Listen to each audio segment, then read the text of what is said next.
Work life is something that you have to define for yourself.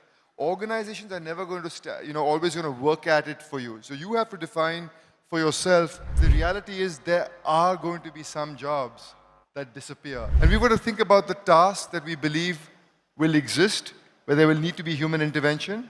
And there'll be tasks in our job which can be much better done by a machine. And the more tasks that we have in our job that disappear, the more likely that job is going to be less relevant. Yeah, work-life balance is incredibly important. It's incredibly important. And I learned this very early on in my early days before Wipro, which is, work-life is something that you have to define for yourself. Organizations are never going to, always going to work at it for you. So you have to define for yourself what that means and what that doesn't mean and draw boundaries. But also the concept of what work-life is has dramatically changed, right? Maybe in my generation it was what time you got to the office, what time you left the office. Today maybe the answer is, look, don't take away my Instagram access at work. And that's my concept of work-life balance. So the concept of what it means is simply not ours, it's also the freedom of what I can do with my time while at work but not working. What are the key challenges that we face, and not just as a corporation, I'm talking as a human race, as societies, when we look at the evolution of technology and artificial intelligence? I mean, what, according to you, are the key challenges to embrace it and navigate what's happening? Sometimes we grapple with what's coming up next in the world of technology. That's an easy question to start with, right? No, look, I am deeply excited, Veera, about what AI can do for us as companies, as countries, as governments, as individuals, right?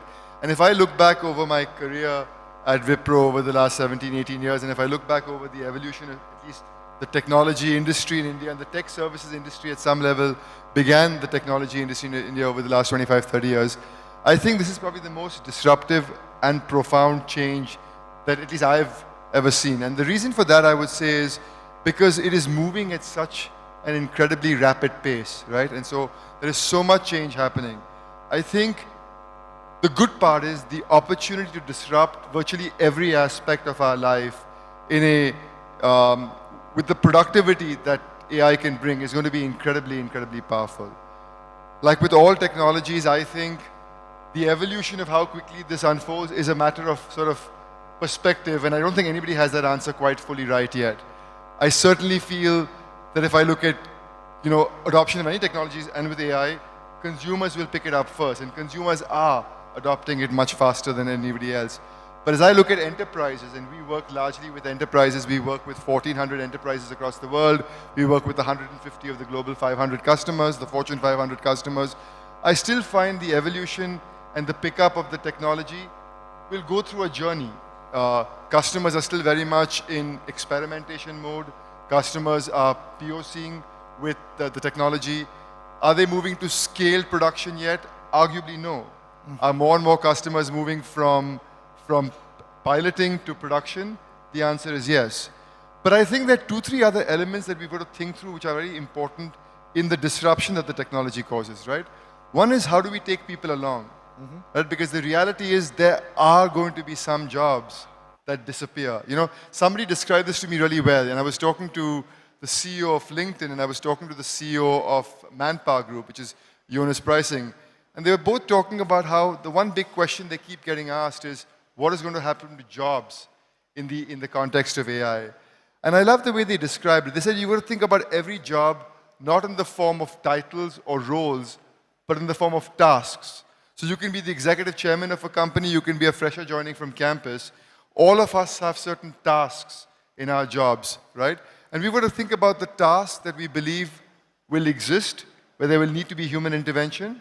And there'll be tasks in our job which can be much better done by a machine. And the more tasks that we have in our job that disappear, the more likely that job is going to be less relevant. So the importance of thinking about jobs that are going to be less relevant and how do we take people along is going to be an incredibly important responsibility for governments, for companies, to how do we reskill and repurpose people that, for the future to be relevant. And the second thing that I think we've got to think about very intentionally is just how do we make the adoption of the AI just safer, right? How do we ensure that there's an elimination of bias and discrimination in the data sets that we use? How do we ensure that it is private and safe and secure? And I will tell you, at least from an enterprise perspective, that's becoming a hugely important conversation. Because most enterprises are panicked about the fact that if they get something wrong and they derail, it will deeply retard how quickly they're willing to adopt and they are able to adopt on scale. So I'm hugely, to summarize, hugely optimistic about the opportunity that it creates. I think the timelines are still to be determined.